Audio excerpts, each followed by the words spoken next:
UNICEF. Para cada infancia.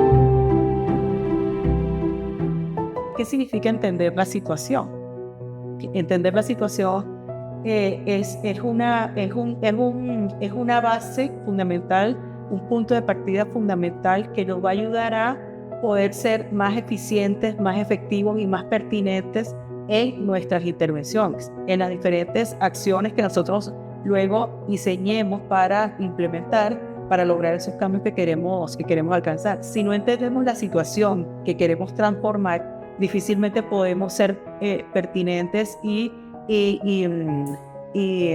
digamos, oportunos en esas acciones que queremos hacer. Por ejemplo, si yo quiero ir a la playa, ¿verdad? O quiero ir a un parque, lo mínimo que yo hago antes de poder decidir en qué momento y a qué hora voy al parque o a la playa es si el día va a estar soleado o no estar soleado, si el parque o no está abierto o hay restricciones de acceso, si la viabilidad está disponible o no está disponible. Entonces esos son elementos de información, de situación, que me permiten a mí tomar la decisión de si voy o no voy a un parque o voy o no voy a una playa en determinado momento, ¿no? O también me permite tomar la decisión de que en este momento no es pertinente ir, mejor lo hago en otro momento. ¿Qué pasa si yo no hago ese entendimiento previo de la situación? Que probablemente me voy al sitio y lo encuentro cerrado, entonces pierdo gasolina, pierdo recursos, pierdo tiempo, pierdo fuerza y pierdo incluso la intención o el ánimo de volver a ir a la playa o al parque. Entonces,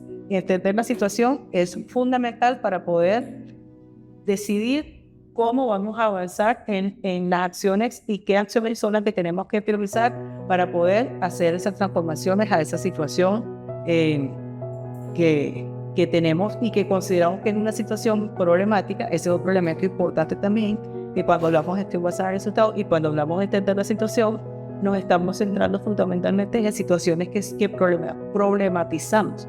Porque si en una situación que está bien y que funciona bien, probablemente no queremos transformarla, pero transformamos aquello que consideramos que no está bien y que requiere cambiar, que requiere modificarse, ¿no? Entonces, obviamente, estamos hablando de una problematización de la situación. Entonces, entender la situación significa hacer un estudio sistemático de una situación o un problema, identificando cuáles son los diferentes factores que inciden en ese problema y que contribuyen a que ese problema exista y se genere, para entonces a partir de allí poder establecer prioridades de acción que nos ayuden a mitigar o reducir esos factores que generan esa problemática, ¿no?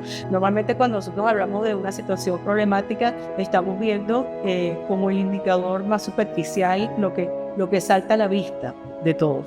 La situación de pobreza, por ejemplo. Los niños y niñas fuera de la escuela, ¿no? El porcentaje de niños y niñas que están desertando de la escuela, o el porcentaje de niños y niñas que tienen problemas de aprendizaje en determinados temas. Eso es un número o una situación que es lo que aflora y es más fácil de ver. Pero detrás de eso hay un conjunto de factores y de situaciones que a su vez son situaciones problematizadas también, que son las que generan o inciden en que ese indicador o esa situación que estamos mirando y que aflora de manera directa se presente. Entonces, entender la situación supone, por un lado, identificar cuál es la situación problematizada que nosotros queremos transformar, cuál es esa realidad que queremos transformar. Luego, supone poder hacer una descomposición o desagregación de esa situación, ¿verdad? En términos de al menos dos aspectos. Un primer aspecto es esa situación, hacernos la pregunta, ¿no? Esa situación ocurre de la misma manera en cualquier contexto, en cualquier población, en cualquier espacio, ¿sí o no? Es decir, es una situación que yo puedo decir, esta es la situación generalizada, o tal vez es una situación que está concentrada de manera más aguda o más grave en determinados contextos, en determinada población, en el caso de ustedes, en determinadas escuelas, o en una situación que a lo mejor aquí ocurre de manera muy aguda, pero en esta otra es más leve, y por tanto allí la incidencia de nuestras acciones debería también ser más leve porque luego está concentrada mayor gravedad. Entonces, ¿Qué significa esto? Que nosotros, un primer elemento para entender la situación es establecer un análisis de brechas o de diferenciación en cuanto a la situación de manera más desagregada, ¿no? Eso que me permite que, como el enfoque basado en resultados, de alguna forma ayuda a optimizar los recursos, y sabemos que frente a las limitaciones también de recursos cada vez más presentes a nivel mundial, pues es más importante que cada recurso que nosotros invertamos aseguremos que eso realmente genera los cambios que queremos que se generen. Entonces, si es así, es el poder ubicar, digamos, las dimensiones del problema y la situación del problema o la gravedad del problema en determinados territorios y poder tener esa claridad de dónde está impactando más o si es una situación generalizada, me va a ayudar también a optimizar y enfocar mejor el uso de mis recursos, ¿no? Entonces yo probablemente voy a utilizar mejor esos recursos en las zonas donde yo veo que la situación es mucho más grave, y tal vez que invierto menos en las zonas donde la situación es menos grave o donde la problemática no está presente, no existe, ¿no? Entonces, eso ya me ayuda a ser más eficiente y a ser más pertinente, porque no estoy lanzando un plan general para todo el mundo cuando realmente es una situación que yo estoy enfocando y estoy mirando que ocurre es aquí, en esta zona y no en esta. Entonces, ese es un primer elemento de análisis. Luego, el segundo elemento de análisis para poder entender la situación es identificar cuáles son esos factores o esas otras situaciones que les hablé, que son situaciones que también son problemáticas y que están contribuyendo a que esa situación que estamos viendo ocurra, ¿no? Y para eso hay muchas metodologías también. La metodología que nosotros utilizamos con mayor frecuencia es el diseño de árbol de problemas, y eso viene muy de la metodología de marco lógico. Y con el diseño del árbol de problemas, básicamente, ¿qué hacemos? Nosotros estamos identificando cuáles son esas dimensiones, esos factores, esas variables, esas otras situaciones que están incidiendo en que, o que están contribuyendo a que esa situación, ese problema esté presente y ocurra, ¿no? Y eso lo podemos hacer de varias formas. Hay formas un poco más, digamos, más técnicas, metodológicas, que puede suponer, por ejemplo, hacer encuestas y levantar información para poder identificar cuáles son esos factores que inciden en un determinado problema o que haya una problemática determinada, pero también puedes utilizar otras metodologías que a lo mejor apuntan más a la construcción colectiva, digamos, de la comprensión sobre una situación, que puede pasar por un ejercicio de reunión entre directores, por ejemplo, personal docente de una escuela, la misma comunidad, yo no se puede decir comunidad educativa, la misma comunidad educativa en pleno, ¿verdad? Y juntos, a lo mejor, identificar bajo lluvia de ideas, bajo diferentes técnicas, grupos focales, etcétera, poder identificar cuáles son esos factores que están incidiendo en esa situación. Entonces, cada vez que vamos identificando factores, vamos estableciendo niveles o capas distintas de situaciones de causalidad, ¿verdad? Causalidad es lo que nos muestra un árbol de problemas, es situaciones que juntas generan o inciden en otras situaciones, y esas situaciones a su vez generan o inciden en otras situaciones que son las que finalmente generan la consecuencia que termina siendo el problema, que es el más visible y el más observable y sobre el que nosotros tomamos la atención inicial, ¿no? Cuando establecemos un árbol de problemas o cuando empezamos a trabajar en un árbol de problemas, lo más importante es identificar la problemática y empezar a preguntarnos por qué. ¿Por qué está ocurriendo esta situación, ¿no? Que queremos cambiar. ¿Por qué? A la primera pregunta, el por qué, probablemente vamos a identificar causas que estamos llamando causas inmediatas. Es decir, son las causas que al venirnos a la mente son las que entendemos que son las que están más directamente vinculadas en una relación de causalidad con el problema, ¿no? Por ejemplo, ¿por qué hay niños desescolarizados? ¿Por qué hay niños fuera de la escuela? No.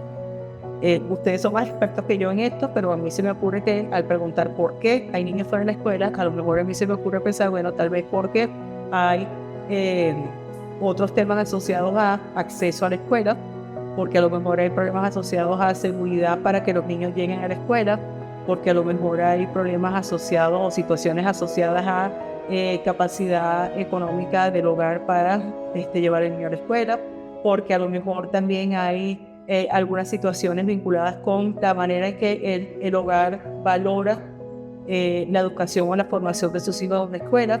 O sea, esos pueden ser diferentes causas, ¿no? Entonces, tal vez en un ejercicio lluvia de ideas podemos ir, cada uno desde su conocimiento, su experiencia, puede ir planteando diferentes causas y luego también en conjunto vamos organizando y ordenando esas causas en esos diferentes niveles de causalidad, ¿no? Lo que es más inmediato, que serían las causas inmediatas, son las que están más directamente vinculadas con el problema, las que primero afloran al mirar el problema y luego comenzamos en cascada a seguir preguntando por qué.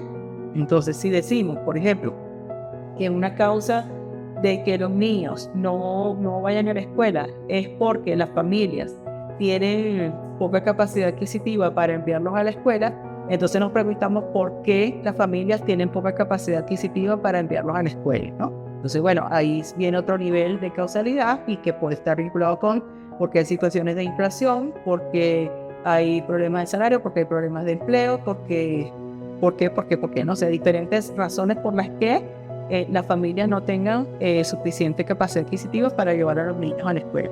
¿Por qué las familias no valoran la educación como un elemento fundamental para asegurar que el niño vaya a la escuela? Puede haber también múltiples razones y que entonces van a ser ese nivel de causas siguiente que va a ser las causas subyacentes, como por ejemplo, porque a lo mejor consideran que en esta realidad y en este mundo de hoy en día donde casi todo tú lo consigues a través de las redes sociales, ir a la escuela no tiene mucho valor agregado. O sea, tal vez pueden familias pensar que más aprenden los niños viendo internet y redes sociales que yendo a la escuela, porque consideran que los contenidos no son los más pertinentes para que ese niño a futuro tenga un desarrollo pleno como ciudadano. Entonces allí otra vez ese siguiente nivel, ¿verdad? Estamos hablando ya de causas subyacentes. Y luego volvemos para ese nivel, volvemos a preguntarnos por qué. ¿Por qué una familia considera que los contenidos que se ofrecen en una escuela no son ya relevantes para los niños de hoy en día o para la realidad de hoy en día? Entonces ahí empezamos otra vez a un nivel que es el nivel ya de causas estructurales, donde probablemente van a surgir respuestas como porque la currícula está desactualizada, porque el mundo digital y de las redes sociales ha invadido de tal manera que a nivel de sociedad la educación pasa a un segundo plano cuando todo lo consigo más fácilmente a través de las redes sociales, porque en una economía donde la capacidad o la formación profesional no necesariamente garantiza una mejor capacidad de sustento para un hogar, no, ¿cuál es el valor de estudiar o no estudiar cuando a lo mejor haciendo otro tipo de actividad comercial igualmente puede haber un sustento suficiente en la familia? Entonces estamos hablando ya de un nivel de causas que son más estructurales, ¿no? Entonces, ¿por qué es importante también identificar todos estos factores y estas causas según estos niveles? Porque cada causa, según el nivel que tiene, también va a tener diferentes momentos, tiempos y esfuerzos requeridos para poderlos cambiar, ¿no? ¿Y por qué es importante identificar las causas? Porque, como les decía, entender la situación supone también entender dónde está más enfocada, pero también qué es lo que genera que esa situación esté presente, porque al final, cuando establecemos un plan de acción o un programa o una iniciativa o un proyecto para tratar de cambiar esa situación no va a cambiar si nosotros dentro de nuestro plan y nuestro proyecto no incorporamos acciones que vayan a mitigar o a reducir esas causas, ¿no? Si las causas se mantienen, el problema se mantiene. Eso es como si viésemos un iceberg. En un iceberg, ustedes saben que el iceberg es como una especie de montaña de hielo que está sumergida en el océano, en el mar. Nosotros cuando vemos, ¿verdad?, nada más una parte de ese iceberg y pensamos que eso es el iceberg, pero el iceberg realmente es una montaña de hielo gigante que solamente asoma la punta fuera del mar y todo lo demás está debajo del mar. Si nosotros queremos distinguir ese iceberg, ¿verdad? Rompiendo la punta con un pico, vamos a lo mejor a reducir lo que se ve momentáneamente sobre el mar, pero luego ese mismo iceberg, como está todo sostenido bajo una enorme montaña submarina por debajo de la superficie del agua, eso va a volver a emerger y va a continuar. Eso mismo ocurre con un problema social. Si nosotros no destruimos las bases de esa problemática, el problema va a persistir. A lo mejor lo mitigamos por un tiempo, pero al cabo de algunos meses, algunos años, eso va a regresar nuevamente, porque finalmente las causas que son las que generan esa situación no las estamos atendiendo. Entonces, en un enfoque de gestión basada en resultados, lograr ese cambio, de nuevo, lograr ese cambio y lograr ese resultado, supone que nosotros tenemos que trabajar también, nosotros directamente o con otros actores, que eso van a ser otros momentos de análisis que vamos a tener con ustedes también a la hora de definir los proyectos, los planes, las iniciativas de respuesta.